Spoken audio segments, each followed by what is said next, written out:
This is a sports catastrophe production. Hey there, hello there, it's Jeff Diamond. Welcome you to another sports catastrophe on this day. And on this day, in 1990, the NHL's All-Star Game was in Pittsburgh at the Civic Arena, or the Igloo, because of its weird look. Now you'd be thinking, an NHL All-Star Game? That's boring. What are you doing? Well, it was because of one play by one guy by the name of Mario Lemieux. Yes, this is a hockey card based off of what he did. So, on Sunday, January 21st, 1990, the Pittsburgh Penguins hosted the 41st annual All-Star Game.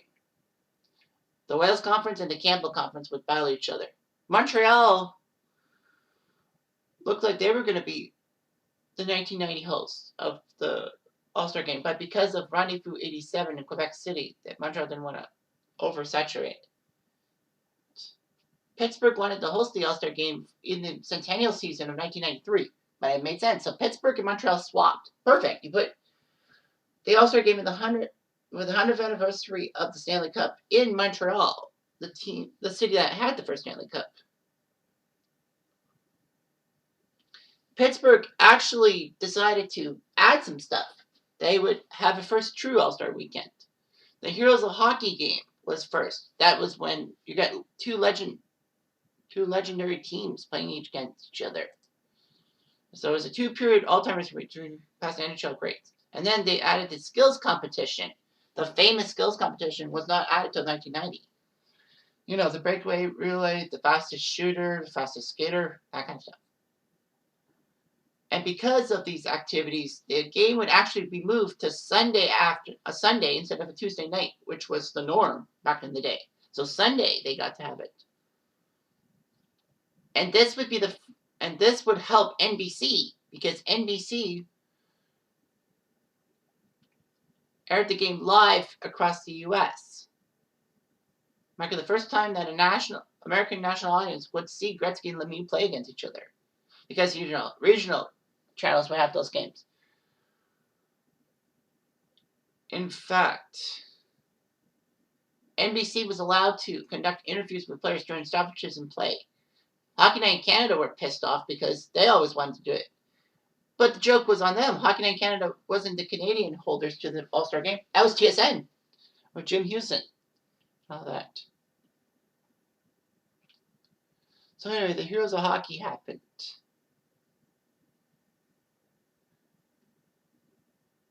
The Wales and Campbell alumni would face each other. But future editions would have the home team's alumnus face the best of the rest. Anyway, the Super Skills competition happened.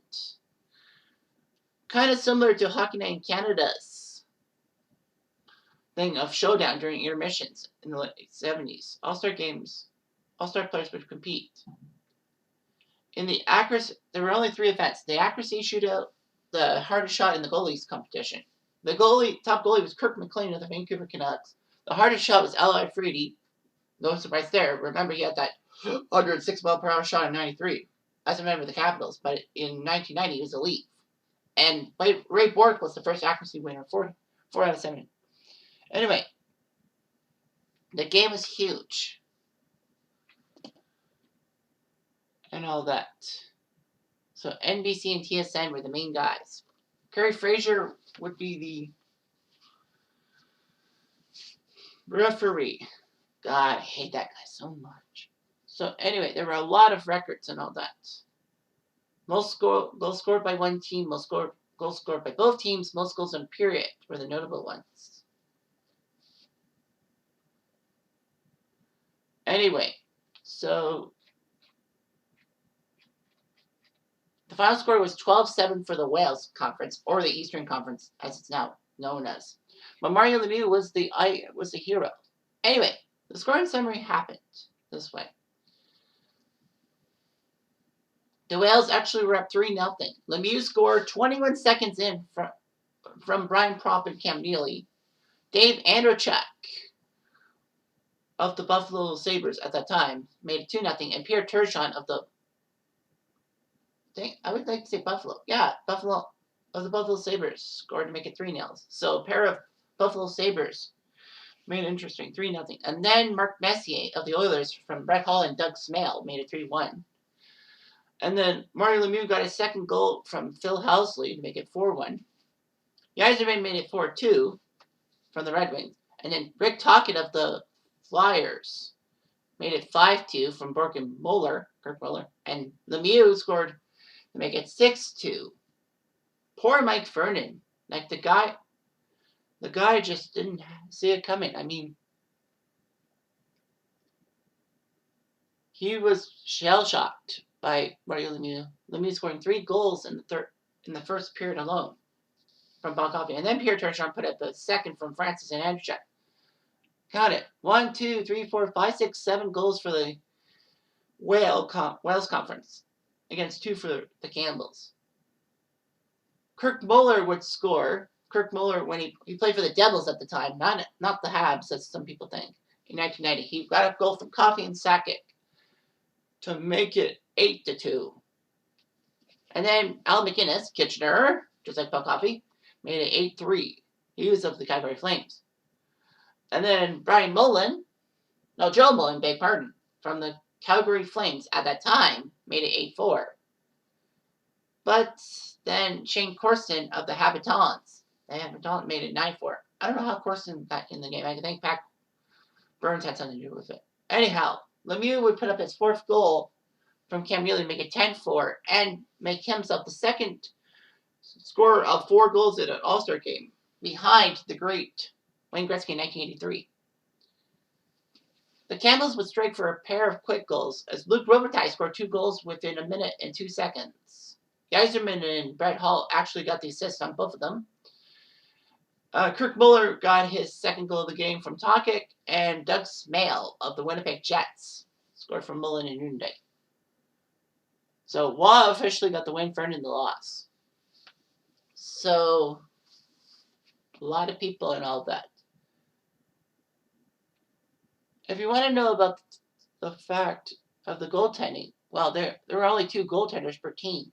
So it was Waugh, and then after half the game, Waugh was replaced by Darren Pupa. 92 was the first time that we saw 6 goalies. Well, 1 per period combined. So Darren Pupa was the backup goalie. And he did okay. But a lot of people remember Pupa as the Tampa goalie. A superstar.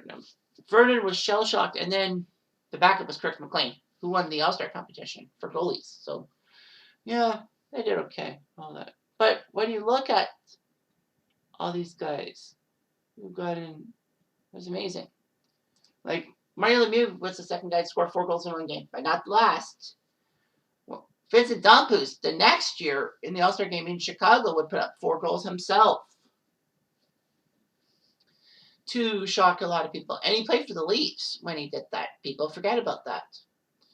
And Denny Heatley had a 4-goal day. Mario Gaborik. Yeah, it was decent. The Whales would actually score 7 goals in the first period to set an All-Star record for most goals in a period. I don't remember if that was broken in 93. The Campbell Conference put up 22 shots in the 3rd period. Wow, that's amazing. Bernie Nichols was actually traded from the Kings to the Rangers prior to the game, which was weird. This was the trade that brought Thomas Sandstrom back to LA.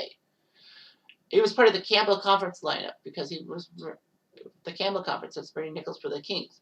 Now, I believe Sandis Oslund also had that done to him. He was a member of the Avalanche, and then they traded him to Florida, but he was still on the Western team. Denny Savard and Thomas Dean were actually named to the All-Star team, but could not participate. Not good news for the Campbells. And this is the stat that makes me want to do this on this day.